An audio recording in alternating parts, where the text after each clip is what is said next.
नमस्कार, आप देख रहे हैं दैनिक साथी हरियाणा। साथियों, रेवाड़ी व धारूहेड़ा नगर निकाय चुनाव में भाजपा एक तरफा जीत चुकी है। भले ही रेवाड़ी नगर परिषद के 32 वार्ड में से 20 पर भाजपा प्रत्याशियों को हार का सामना क्यों न करना पड़ा हो, लेकिन इतना जरूर है कि इस निकाय चुनाव में हर कोई अपने भविष्य की राजनीति की तलाश करता हुआ दिखाई दिया। आज की इस खबर में हम बस इसी पर चर्चा करने वाले हैं। आखिर किसने क्या खोया और क्या पाया। सबसे पहले बात करेंगे केंद्रीय मंत्री राव इंद्रजीत सिंह की। टिकट वितरण में राव जिस तरह से अपनी पसंद के नामों पर अड़े और अंततः भाजपा को उन्हीं के नामों पर मोहर लगानी पड़ी। भाजपा शीर्ष नेतृत्व के जहन में शायद मानेसर चल रहा होगा। जब टिकट मिलने के बाद पहली बार राव ने रेवाड़ी में विनीता पिपल व धारूहेड़ा में अजय जांगड़ा के चुनावी कार्यालय का शुभारंभ किया तो कील जैसी नजर रखने की नसीहत दे डाली। इसी का असर था कि मन से न सही अधिकतर भाजपाई एकजुट दिखाई दिए और परिणाम भी भाजपा के हक में आया। हरियाणा में तीनों निगम, रेवाड़ी नगर परिषद व धारूहेड़ा सहित 2 पालिकाओं में भाजपा की जीत में जहां सीएम नायब सैनी को केंद्रीय नेतृत्व के दरबार में 10 में से 10 नंबर मिले, वहीं राव ने साबित कर दिया कि दक्षिण हरियाणा में अभी भी उनसे बड़ा जनाधार वाला नेता शायद कोई नहीं। इतना ही नहीं, एक मैसेज भी साफ दिया कि दक्षिण हरियाणा खासकर अहिरवाल में राजनीति करनी है तो रामपुर हाउस के पेड़ के नीचे तो आना ही पड़ेगा, अन्यथा राजनीति करना मुश्किल है। बीते कई चुनाव में इसकी झलक भी साफ देखने को मिली है। जिस तरह से राव ने पार्षद, चेयरमैन से लेकर विधायकों की टिकट में दखल दिया, इससे स्पष्ट है कि टिकट के लिए, एनओसी के लिए रामपुर हाउस के पेड़ के नीचे तो जाना ही पड़ेगा। ऐसे में केंद्रीय नेतृत्व के सामने राव को भी 10 में से 10 नंबर मिलना तय है। वहीं इस बार एक बड़ा बदलाव देखने को मिला। राव रेवाड़ी व धारूहेड़ा में एक बार सभा कर हाउस से ऑपरेट करते हुए दिखाई दिए। वहीं उनकी बेटी स्वास्थ्य मंत्री आरती सिंह राव ने सभाओं के माध्यम से रेवाड़ी व धारूहेड़ा में मोर्चा संभाले रखा। भीषण गर्मी के बावजूद आरती सिंह राव समर्थकों व टीम राव का उत्साह बढ़ाती दिखाई दी। ऐसे में अब राव पूरी तरह से आरती सिंह राव को कमान संभालते हुए दिखाई दिए और भविष्य में भी अब स्वास्थ्य मंत्री आरती सिंह राव ही दक्षिण हरियाणा का नेतृत्व करते हुए दिखाई दे सकते हैं। और आरती राव ने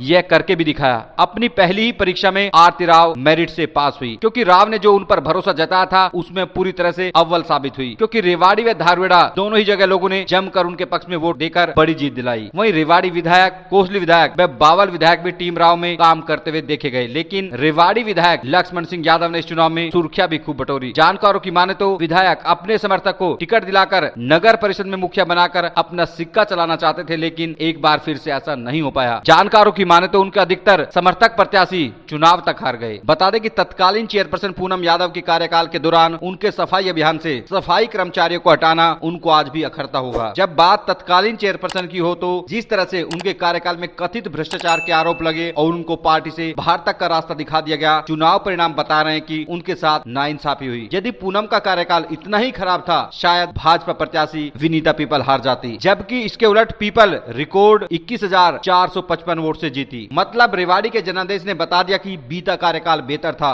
और यदि कथित भ्रष्टाचार हुआ भी है तो कोई फर्क नहीं पड़ता। उनका सीएम सैनी व केंद्रीय मंत्री राव इंद्रजीत सिंह व स्वास्थ्य मंत्री आरती सिंह राव पर पूरा विश्वास कायम है। वहीं चुनाव में एक और नाम ऐसा है जिसने खूब सुर्खियां बटोरी। वह नाम है 2019 में बेहद कम अंतर से विधानसभा पहुंचने से चूके सुनील मुसेपुर का। सुनील मुसेपुर रेवाड़ी नगर परिषद चुनाव में जमकर पसीना बहाते हुए दिखाई दिए। तमाम व्यवस्थाओं के मैनेजमेंट से लेकर मंच से उनके भाषण खूब चर्चाओं में रहे। जानकारों का तो यहाँ तक कहना है कि टिकट मिले या न मिले, मुसेपुर इस बार चुनाव लड़ने का मन बना चुके हैं। उसी को ध्यान में रखते हुए उन्होंने तैयारी भी शुरू कर दी है। इस पूरे निकाय चुनाव में भाजपा जिला अध्यक्षा वंदना पोपली का नाम लिए बगैर खबर अधूरी रह जाती है। निकाय चुनाव में बड़ी जीत उनके नाम पर दूसरी बड़ी उपलब्धि जोड़ कर गई है। उनके नेतृत्व में रेवाड़ी में भाजपा ने तीनों विधानसभा सीट जीती है और अब रेवाड़ी व धारूहेड़ा निकाय चुनाव में जीत एक और अध्याय जोड़ गई है। ऐसे में जिस तरह से निकाय चुनाव में एक तरफा जीत हुई है, संगठन में उनका कद जरूर बढ़ेगा। हालांकि पार्षदों की जीत की संख्या निराश करने वाली जरूर है, लेकिन पहले के मुकाबले यह आंकड़ा बढ़ा है। हालांकि पार्षदों की संख्या को लेकर संगठन को मंथन करने की जरूरत है। आखिर टिकट वितरण में ऐसी चूक क्यों हुई। वहीं दूसरी ओर बात करते हैं परिवार पहचान पत्र चेयरमैन सतीश खोला की। विधानसभा चुनाव की तरह ही खोला